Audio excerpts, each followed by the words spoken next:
আজকে আমরা একটা নিশান এক্সটেল লঞ্চ প্যাড 5 এর সাহায্যে স্ক্যান করব ইনশাল্লাহ। এটা আপনাদের সাথে শিক্ষণীয় ভিডিও। যদি কোথাও ভুল হয় অবশ্যই আমাদেরকে কমেন্টে বলবেন।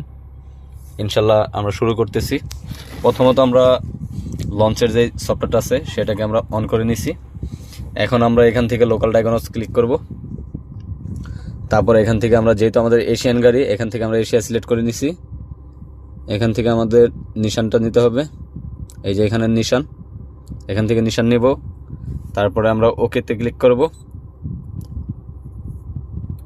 এখানে একটু লোডিং করবে, দেখতে পারতেছেন এখানে লোডিং লেখা আসছে।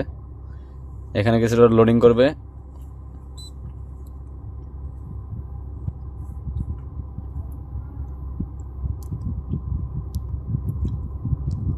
ভিডিওগুলো পাতালে গেল বলো এটা।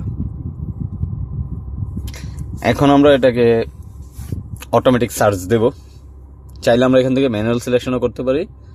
অটোমেটিকটাই সবচেয়ে সোজা এবং সবচেয়ে সহজ সিস্টেম। এখান থেকে আমরা অটোমেটিক সিলেকশন দিলাম।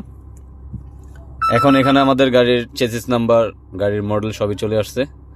এখন আমরা কনফার্ম দেব।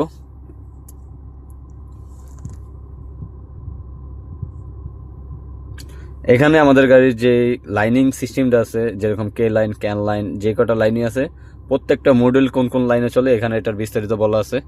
এটা চাইলে আমরা সিঙ্গেল বাই সিঙ্গেল স্ক্যান করতে পারবো। আমরা সিঙ্গেল বাই সিঙ্গেল করবো না, এটাকে আমরা ফুল গাড়িটাকে আমরা স্ক্যান করবো। কিভাবে? প্যাড 5 এর সাহায্যে। প্যাড 5 এ আপনাদের সম্পূর্ণ স্ক্যানিং এর সিস্টেম অন্যরকম। এটার সিস্টেমটা হলো ওবিডিতে ক্লিক করতে হয়, অতি ফাস্ট। ওবিডিতে ক্লিক করার সাথে সাথে সম্পূর্ণ সেটআপটাই নিয়ে নিবে অটোমেটিক। এরপরে এখানে অনেকগুলো অপশন আছে, এখান থেকে আমরা স্মার্ট ডায়াগনোস দিব। দেখতে পারতেছেন গাড়ি স্ক্যান করা শুরু হয়ে গেছে। এখানে আমাদের গাড়িতে কোনো ফল্ট নাই, আল্লাহর রহমতে। এটা আমরা কাজ করছি, এটা আমরা শিক্ষণীয় ভিডিও করতেছি। আমাদের টেকনিশিয়ান যারা আছে তাদেরকে ট্রেনিং করানো হচ্ছে স্ক্যানারের উপর।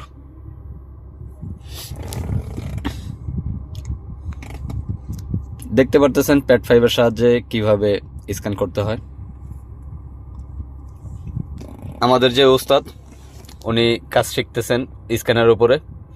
মাহফুজ সাহেব, আপনি কি বুঝলেন? স্ক্যান কি চালানো কঠিন না আসান? না, আসলে একটা জিনিস কি, মানে কিছু জিনিস বুঝলে মনে করো অনেক সহজ, আবার না বুঝলে অনেক কঠিন হয়। না, আমরা যেরকম প্যাড 5 এর সাহায্যে যেরকম স্ক্যান করলাম, এভাবে কি কাউকে করতে দেখছেন কখনো? না, এইভাবে কখনো দেখা হয় নাই। যেমন আমাকে এখন বুঝেছে, আমি বুঝছি জিনিসটা, এখন আমার কাছে অনেক সোজা মনে হইতেছে, বা এতদিন বুঝি নাই যার কারণে আমার কাছে অনেক কঠিন মনে হয়েছে। কিন্তু এখন বোঝানোর পরে আমার কাছে অনেক জিনিসটা সহজ মনে হইতেছে। যেরকম এখন আমাদের এখানে কোনো কোড নাই, ঠিক আছে? এখানে কোনো কোড নাই, কারণ এখানে আমাদের কোনো ক্লিয়ারও করার দরকার নেই। যদি কোনো কোড থাকে, যে কোনো কোডই, ওটা কারেন্ট কোড হইতে পারে, পেন্ডিং কোড হইতে পারে, হিস্ট্রি কোড হইতে পারে। সেই ক্ষেত্রে কারেন্ট কোড কখনো ক্লিয়ার করার সাথে সাথে সম্পূর্ণ ক্লিয়ার হবে না। এক নাম্বার, স্টার্ট করার কিছুক্ষণ পরেই ওটা চলে আসবে। পেন্ডিং কোড কখনোই আসবে না, কারেন্ট কোড সবসময় আসবে। এখান থেকে কোড ক্লিয়ার করা যায়। এখানে ক্লিক করলে, ইয়েস করলে, যদি কোনো ট্রাবল থাকে অটোমেটিক এখান থেকে যেভাবে স্ক্যান করছে ঠিক সেভাবেই ক্লিয়ার করবে। এই হলাম প্রথম ধাপ স্ক্যানারের। এরপরে আল্লাহর রহমতে যে কটা ধাপ আছে আমরা সবই শেয়ার করব ইনশাল্লাহ। ইনশাল্লাহ। আল্লাহ হাফেজ।